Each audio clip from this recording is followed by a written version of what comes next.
can record on here as well because I can. Tech. Yeah, I've got this. there's a camera above the Zoom call, and then the computer's recording, and then I've got put my phone here to like point at Steph, and then I've got my watch recording me here. I And could then it's barely going find headphones.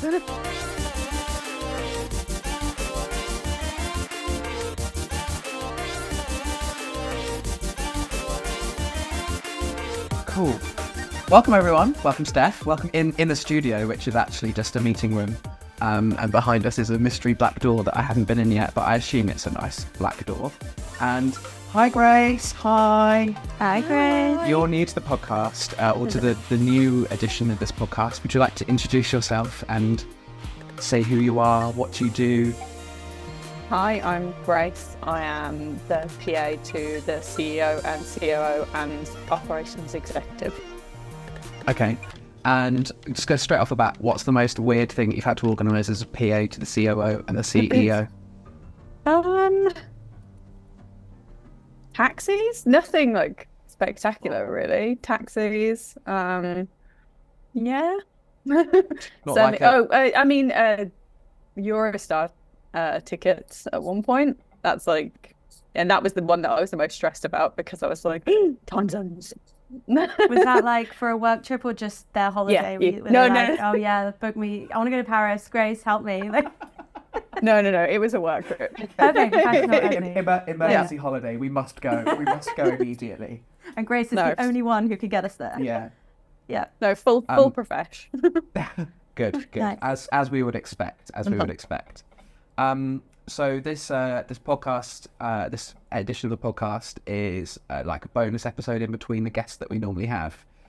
So I asked ChatGPT to come up with some titles for this podcast because it still needs to find a name.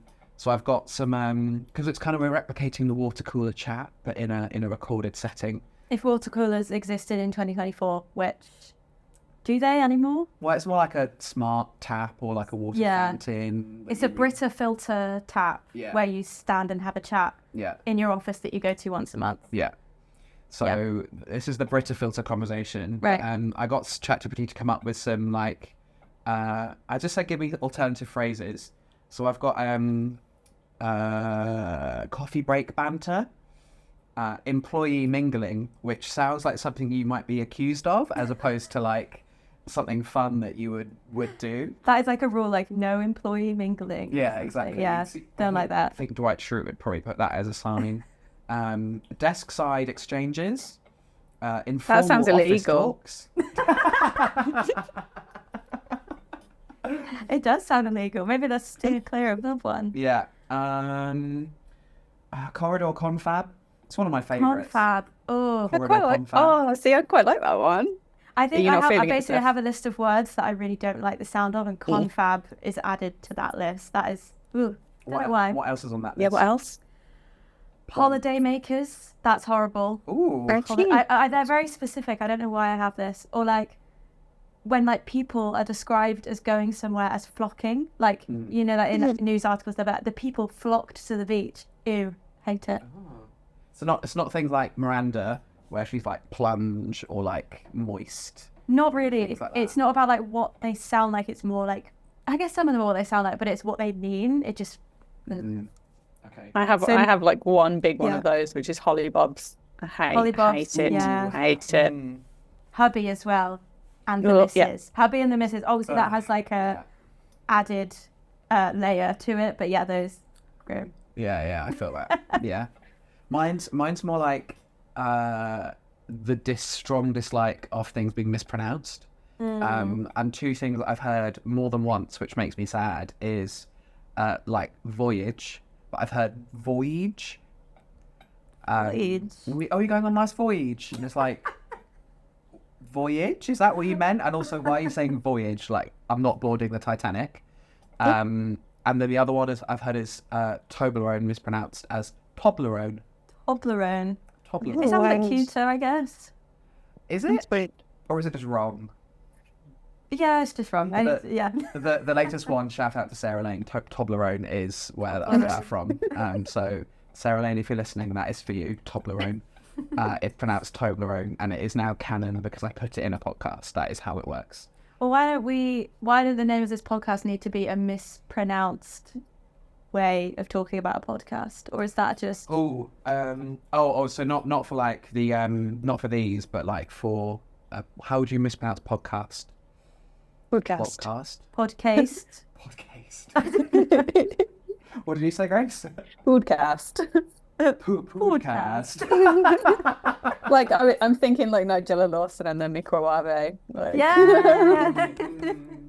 I'm going to do a cooking podcast that features a microwave, which apparently was a genuine mispronunciation.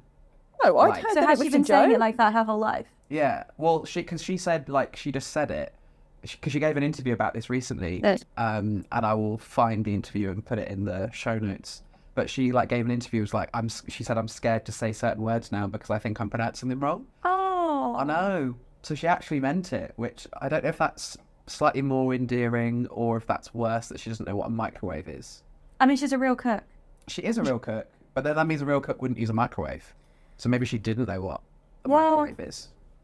Also, I I've don't know. had that though. Like, you know, he that's spelled Quuay. I'd Yeah. only ever seen it written down and never Yeah. heard anyone say it. So the first time I said it, I was like, "Oh, quay," and someone was like, "What?" Which is fair. Which It's is fair. fair. I remember saying that the first time I saw the word quay because I live near a quay in Portsmouth, when I lived in Portsmouth. And I was like, oh, Gunwharf Quays.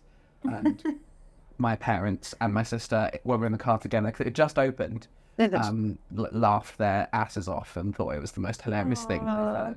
I do quite like it when people say things wrong. Like, I still say a lot of words wrong as well, or like mispronounce things. I find it quite endearing. I think it's quite sweet. Because it just sounds a bit silly, doesn't it? It's like you. So microwave, yay or nay? quite I like think it. yes, find it because silly. of how iconic it was. Okay. What do you think, Grace? Yeah, agree. Like, I think it was funny, and We're team microwave. Approved. Team microwave. Hashtag team microwave. Yeah. How do you, but that's then written as team microwave. But if you know, you know. Yeah. If you know, you know. Yeah. So we're back in the office. It is 2024, January 2024 to be precise. We have another episode, big episode of the podcast, coming out after this episode is released, with Funny Women's Lynn Parker and our own Yanni King and Luke Davies. But given it's the new year, I wanted to ask you guys, New Year's resolutions, yay or nay? And if yay, what are they? If nay, why not? Do you want to go first, or shall I? Or... You go for it. Okay. I do resolutions, but they're never like. It's like every year. It's like move more, eat slightly better. One of the things that I've done this year is like every day set aside an hour to read, because I used to read loads, but now that I don't commute anymore, I read a lot less. So I'm like set aside an hour of time to read every day. And I saw a post going around that was about New Year's resolutions don't have to just be like, oh, here is like a get fitter or like do this. And it was someone talking about they'd done a thing called Pasta Quest, where they were going to see how many different shapes of pasta they could eat in a year. So I'm doing that. I'm doing Pasta Quest. That sounds great. And Yeah. how many so far? Only 2 so far. Which are? But tortellini and what was the other one? It might just have been spaghetti. Oh yeah, I think it was spaghetti. So not particularly exciting yet. But yeah, I'm going to basically raid all of the supermarkets for every shape they have, and then get out into the posher supermarkets that will have different shapes, basically. And yeah, should be fun. I'm excited. At the end of the year, you can celebrate with like a Fortnum and Mason's trip and probably buy one pasta for the price of like a packet or two in Sainsbury's or your chosen supermarket, because other supermarkets are available. Yeah, and just go like, I bought it, and then just eat it in one, and then go, cool, that was it. I did it. I peaked. Pasta Quest completed. Pasta quest completed. What about you? Yeah, I love that. I think with New Year's resolutions, I find the phrase like resolution a bit tricky because it sounds like there's something you need to fix, like you need to resolve something and be better. And obviously I think it's good to have goals to like improve your life and improve, you know, whatever you want to do. But I'm trying to see it as like, what can I add to my life this year? Kind of like you are with your pasta, you know, you're adding so many shapes of pasta to your experience. So, I mean, I'm doing veganuary. Cool. That's something. Actually finding it really easy. Yeah. I mean, I was veggie anyway, so it's not that different. And I'm seeing that instead of like taking away foods, I'm adding in more recipes and adding in like new things to try. And like, it's been really fun. I've really enjoyed it. Otherwise, I don't have any kind of like measurable, you know, I'm going to do this X amount of times a week or whatever, which maybe I should think about more, but that's where I'm at so far. Nice. What about you? I'm kind of the same. Like, I find if I call it a New Year's resolution, it then instantly disappears off of my like, it'd be week 3 of January. I'm like, meh. So it's always been like, eat better, move more, move. Yeah. But I have embarked on like last year was the year of rediscovering the things that I loved. So I used to do a lot of music, and then in 2023 I kind of remembered that and then started moving towards like more of a career in music, or like extra things in music. So this year it's going to be personal development, professionally developing, and personally in music. So I'm looking for a singing teacher to start singing lessons so that I can do that again, because I haven't done it in like 5 years. So I can start getting better in my musicianship and all that kind of stuff. So it's not really I'm not calling it a resolution, because it will be something that I would like to just carry forward forever. I know that's what resolutions are supposed to be, but like it's you know, it's not something I'll give up in 3 weeks, because it's a long-term endeavor. I think that's how you have to make them kind of like something you genuinely want to do. So it's not just like, oh, I'm going to put myself through this grueling thing that I kind of don't want to do but feel like I should. You're not going to do it. Yeah. But it sounds like, you know, if you really love music and want to get back into that, then that's a positive that you're going to add. And hopefully the more you do it, the more you'll naturally like move towards that anyway. So yeah, I've missed. Sounds good. Yeah, I've missed singing for me, because I like lead a couple of choirs around London. So like, I want to be able to sing for myself as well as like I teach as others, and I want to do it for me. So watch this space. I'm going to be on X Factor. I'm not. I'll never be on X Factor. I'd rather die. That's such a classic. Like, oh, you sing? You should go on X Factor. The amount of times I've been told that in my life, it's like hilarious. I know people. I was going to say, I know people who've auditioned for it, and they are like good singers, but they do musical theatre and things like that, and so they never get any further in it, because they're like, that's not what we're after. We want like the pop star. So like, you can be a good singer, but you have to be like in the certain package that they want you to be.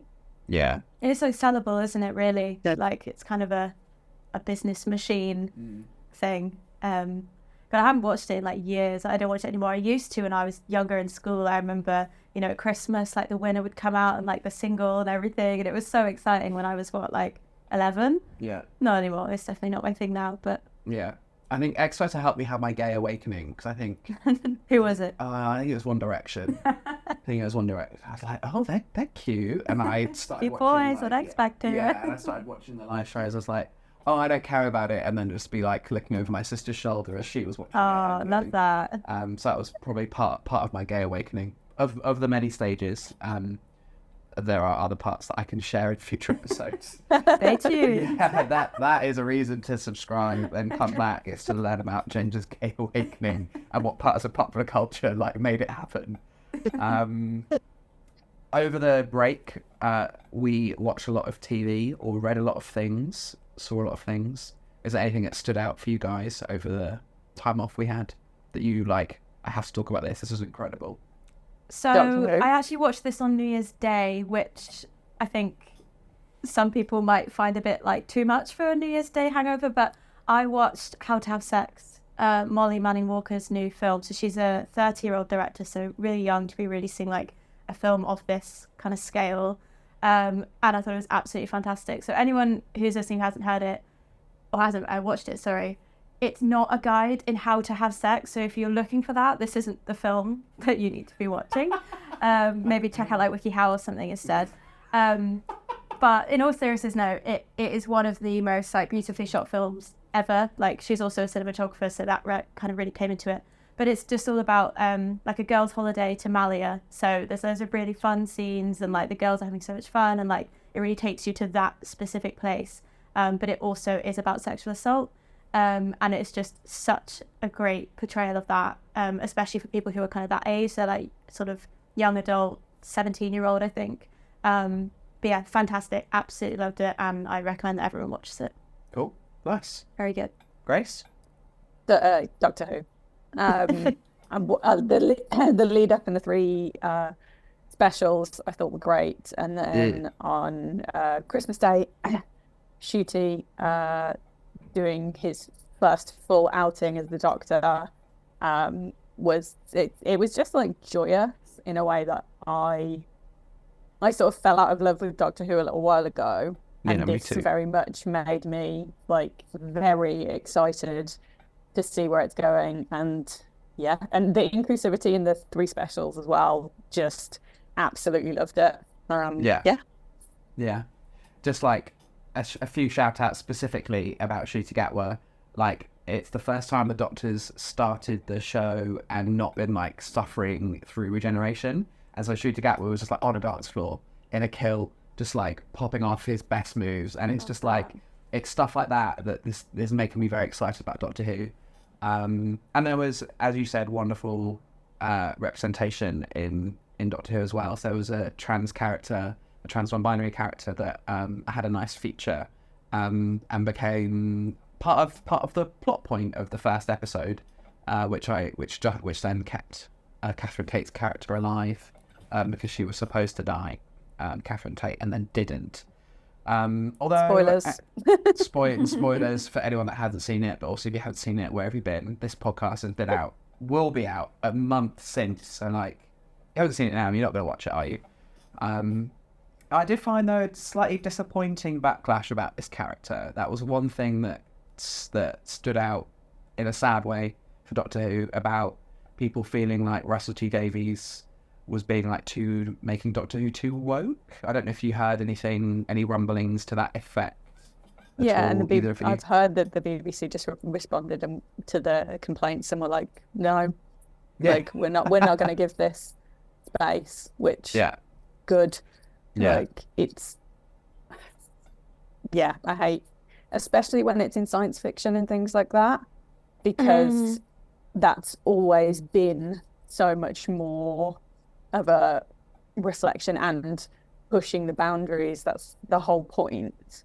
So the idea that I can't articulate it very well, but it seemed like nonsense that people were like, oh, it's too woke. What are you talking about?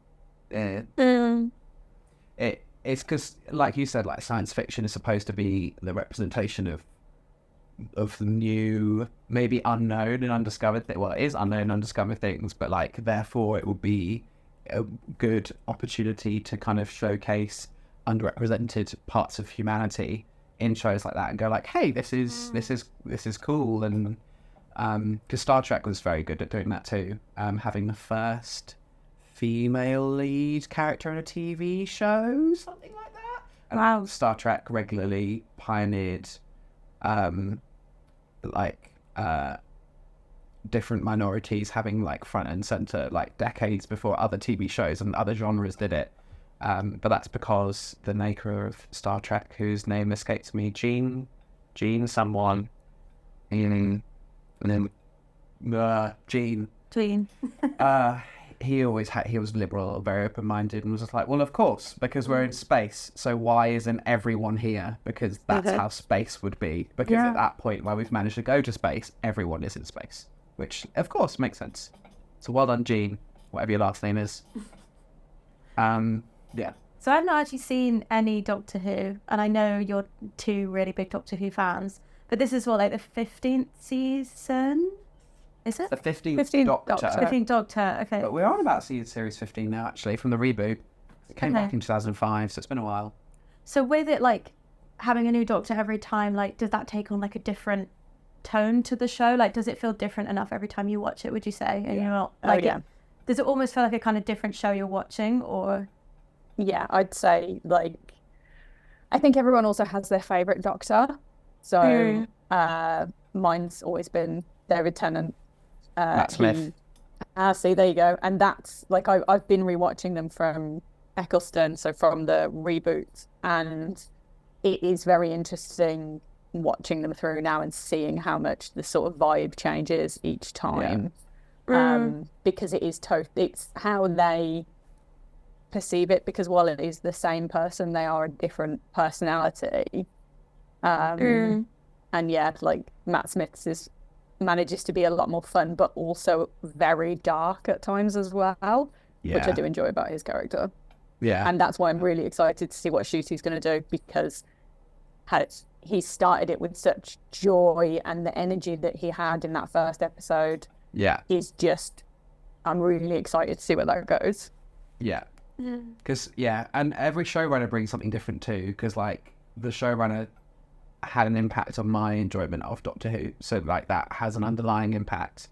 But, yeah, each Doctor brings a new energy, because, like, David Tennant was, like, he was kind of, like, serious puppy. Matt Smith was kicked puppy.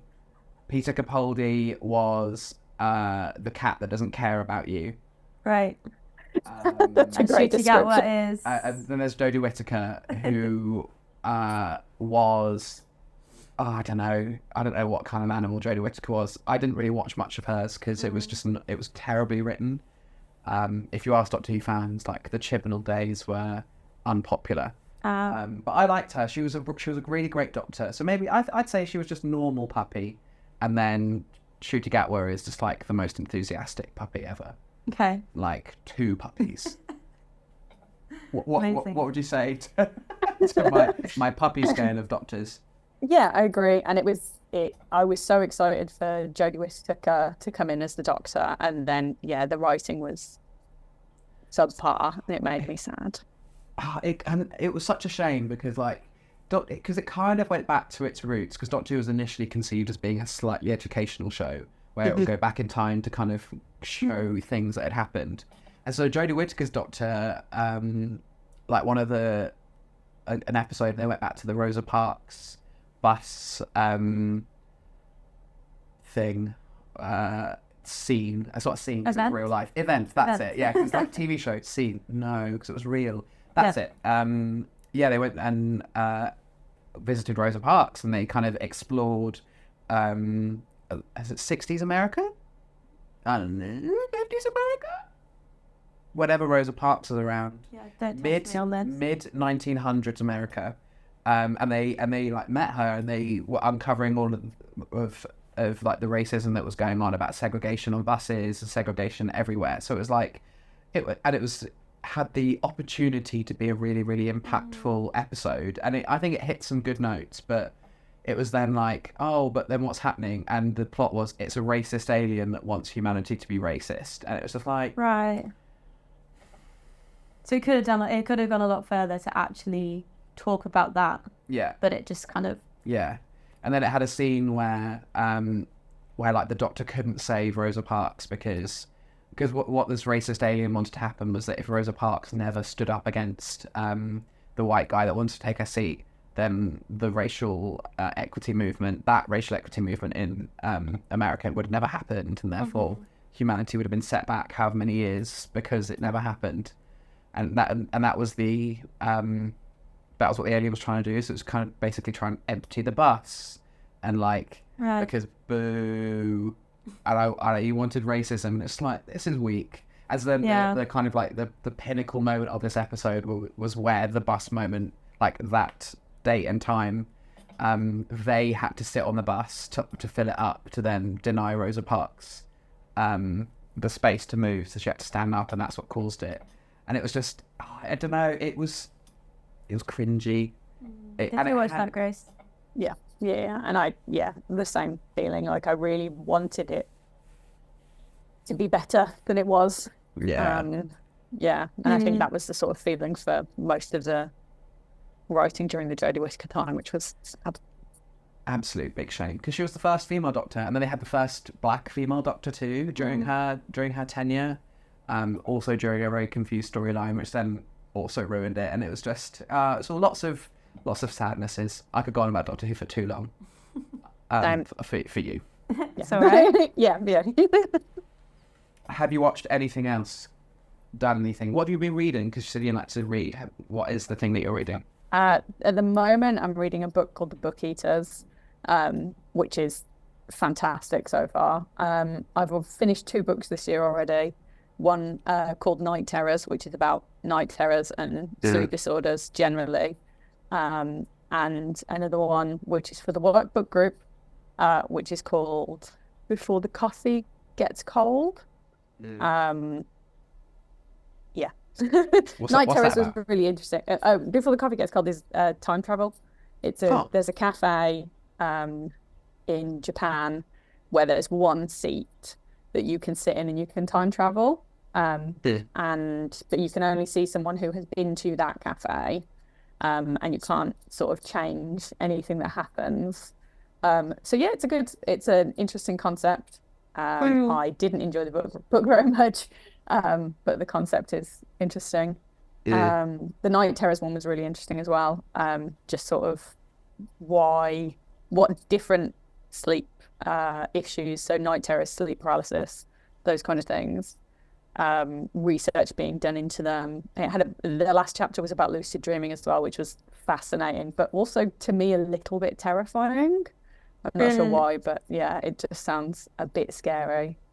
And then the one I've read now is very much like fantasy, sort of, yeah, about a race sort of living alongside humans but hidden from humans, and what they eat is books, and they absorb the knowledge from the books. But then there's also like almost aberrations within that are mind eaters.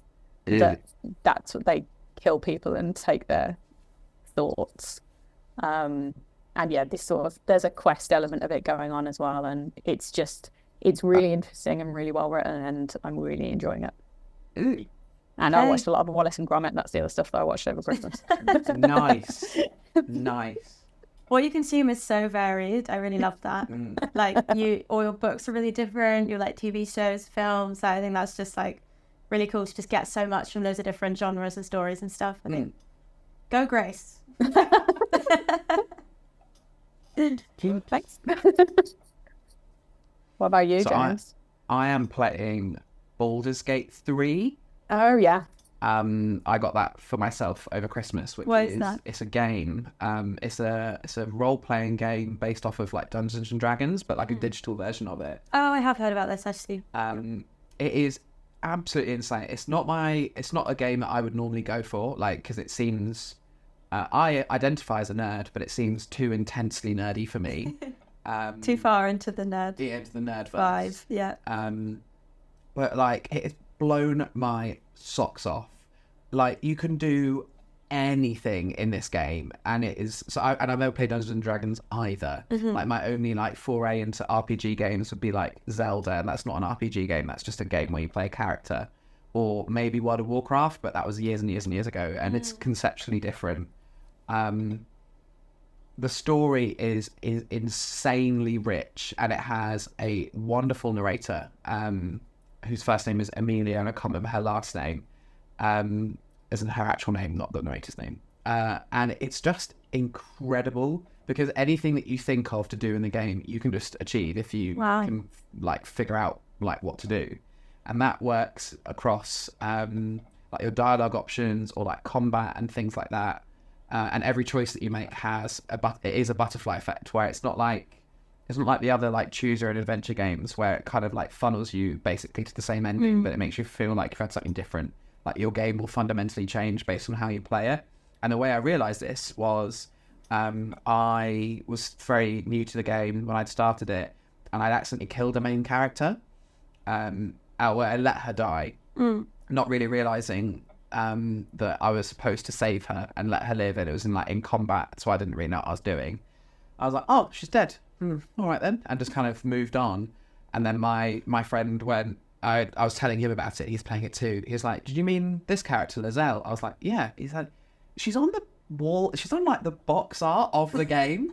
Like, it's a main character, and you just let her die. I was like, well, I thought she was supposed to. I was like, no! Like, you're supposed to say it. So I've just chopped off all of her story. But then my game, my storyline has now shaped around the fact that she's absent. So I'll miss out on certain quest lines, but then other stuff fills in its place, and I then experience something that's totally different. And then he told me, and I wasn't used to that at all. And apparently I could have gone back and saved her, and I still didn't. I just let her die. So that just really indicates my ability to game well.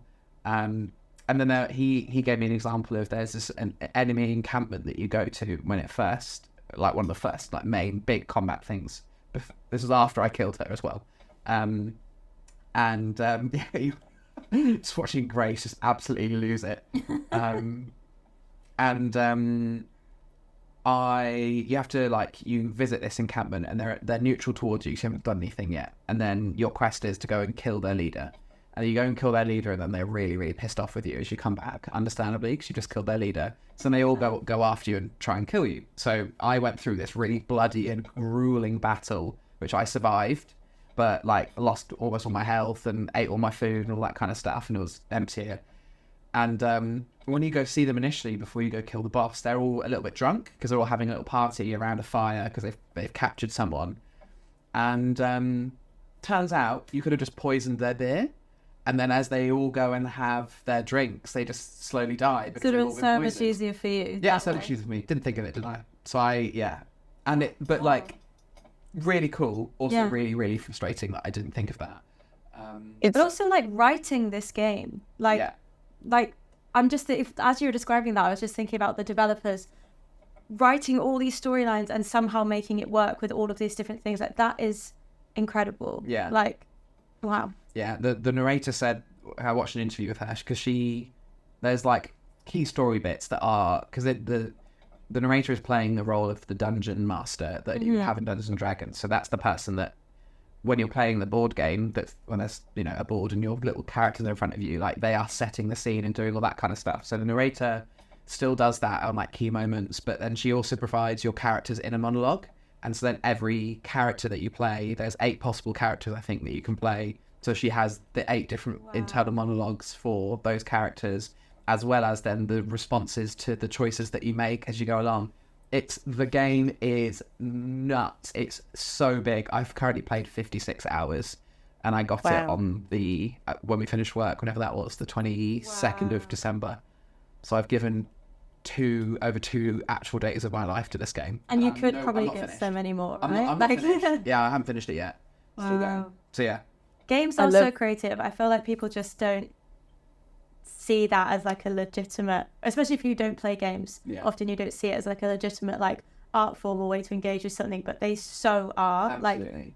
Sorry, Grace, I cut you off there. What were you going to say? Oh no, it's okay. I was just going to say I love hearing from someone else who plays games, but also maybe isn't a great gamer, because I have a lot of people around me who play Dark Souls and those kind of very difficult video games, whereas I'm I like all the story ones and puzzle games. Those are great.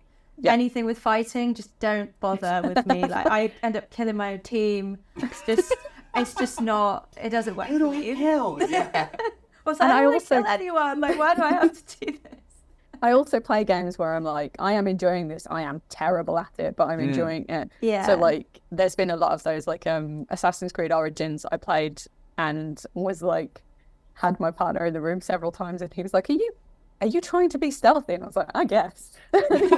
Just not doing it well.